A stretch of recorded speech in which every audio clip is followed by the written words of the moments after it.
Міне достарыммен тағы да пісіріп жатырмын. Результаттарын көрсетсем, қараңыздар қандай болып шығады.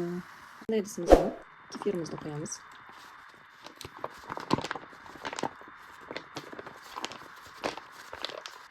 Тұз, жарты қасық. Қант. 2 немесе 3 қасық.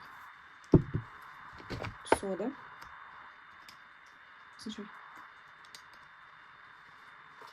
Разрыхлитель. 1 қасық.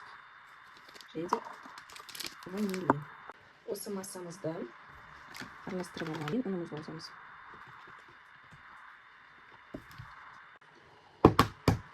Бір жұмыртқа.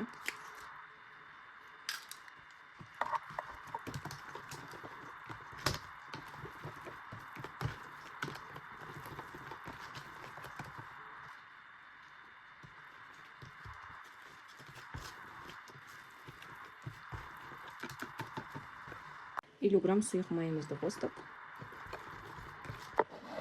Осындай міне қоймалжың массаны шыққанға дейін жасаймыз. Қазір біраз тынықтырып пісіріп алатын боламыз. 10 минуттай тынығы қажет.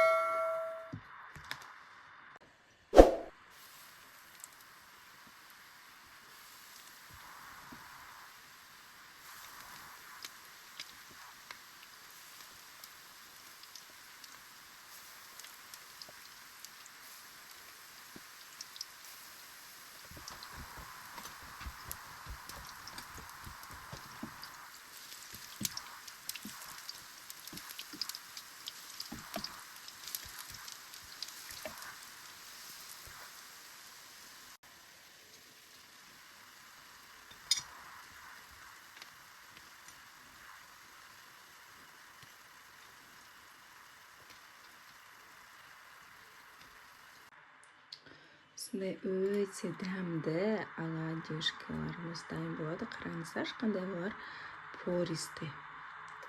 Өте дәмді жасап көріңіздер. Бір жасағаннан шығады оладьилардың рецептісі каналда.